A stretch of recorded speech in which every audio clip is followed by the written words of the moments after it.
In this part of the lesson on factoring, we're going to take a look at some special cases.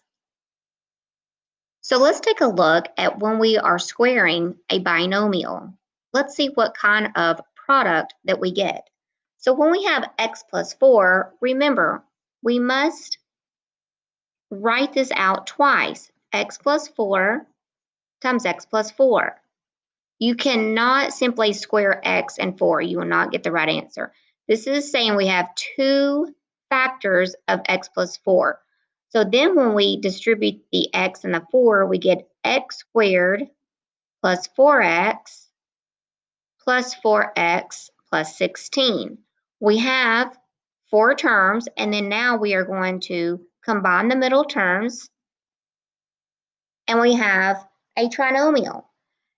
Now this has created something we call a perfect square trinomial, where our first term and our last term are perfect squares. And the middle term is the product of twice the roots of a and c.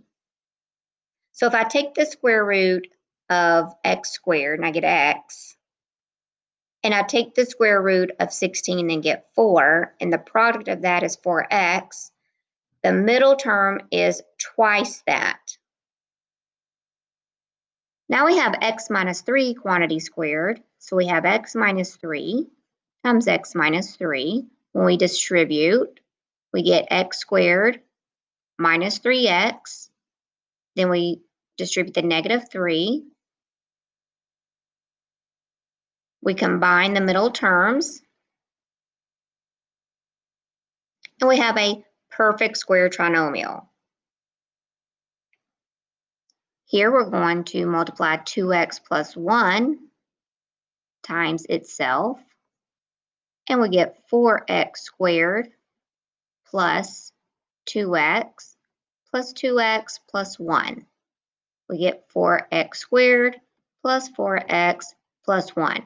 So these are called perfect square trinomials. And when we factor a perfect square trinomial, you're going to end up with this. So keep that in mind in this next section of our lesson. We are going to work backward, and we're going to discover a shortcut, though, if you can recognize a perfect square trinomial, where our first and last terms are perfect squares, and the middle term is twice the product of the roots of our first and last term. So if you do not see that this is a perfect square trinomial, you can still use the same process. So let's pretend we don't notice that this is a perfect square trinomial. So I still have my A value is 1, my B value is 6, and my C value is 9. We have 9 and 6, and I can see that when I find the two factors of 9 that also add to 6 is 3.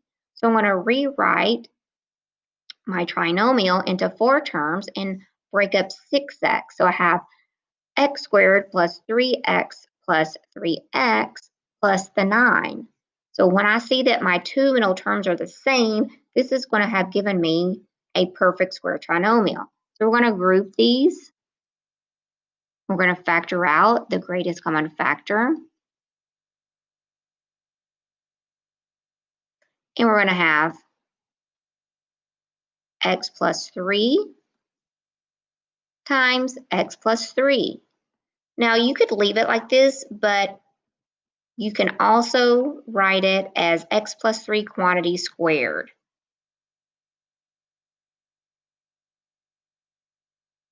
In this example, we still need to ask if there's a greatest common factor, and because everything is a even number, I know that we can divide each of these by 2.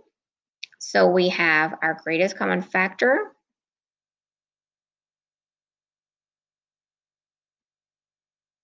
I recognize that this is a perfect square and this is a perfect square. And if I take the roots of these, that would give me 8x. and 8x doubled is the 16x. So I could easily know how to factor this because it's a perfect square trinomial. And I will show you the shortcut after we go through this process of grouping.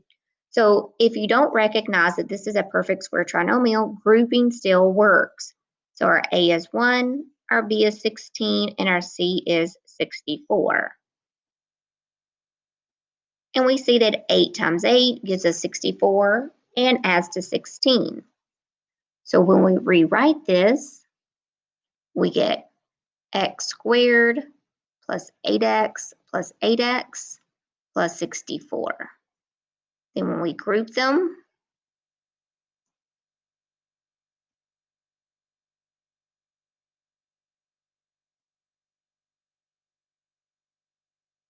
and we factor out the GCF,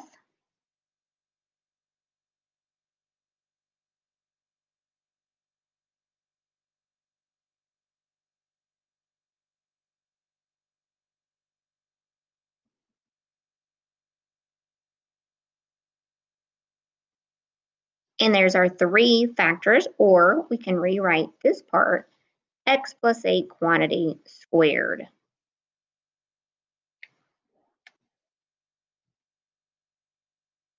Okay, let's back up and I want to show you a shortcut. Let's just take x squared plus 16x plus 64. Let's just take this part first. Let's just say that this was our original problem. If you recognize that this is a perfect square trinomial, then you can simply take the root of your first term, the sine of your second term, and the root of your third term, and then its quantity squared. And we'll practice a few of those with a shortcut. So here we have our polynomial. Let's factor out the 3.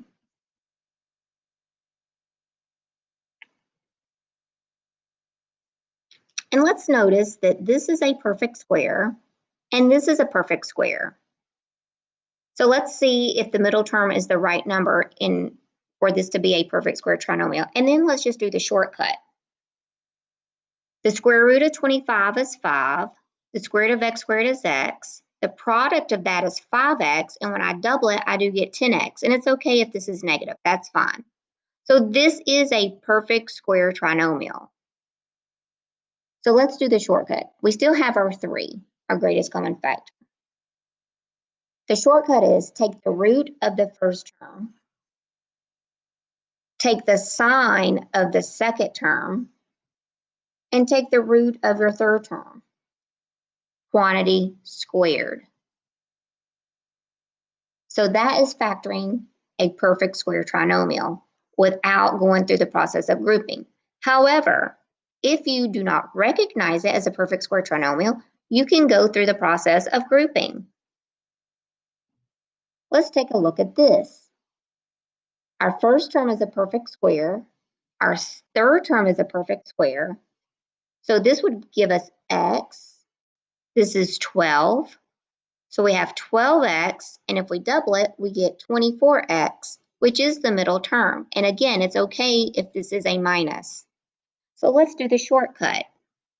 The shortcut says, take the root of your first term, the sine of your second term, and the root of your third term, and quantity squared. So let's write that out. The shortcut for perfect square trinomials.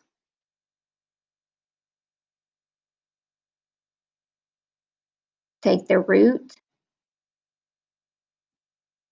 of the first term,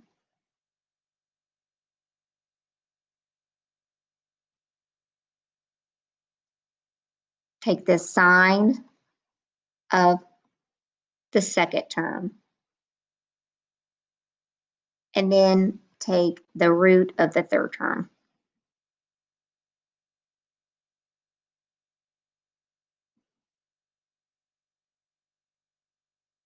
And then you have to write it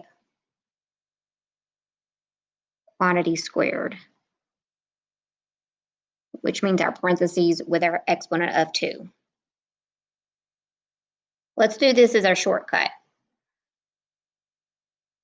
X squared is a perfect square, the root would be x.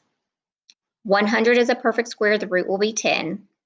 I multiply those to give me 10x, and if I double it, I get 20x, which is the middle term. So this is a perfect square trinomial. The shortcut says take the root of the first term, take the sine of the second term, and take the root of the third term.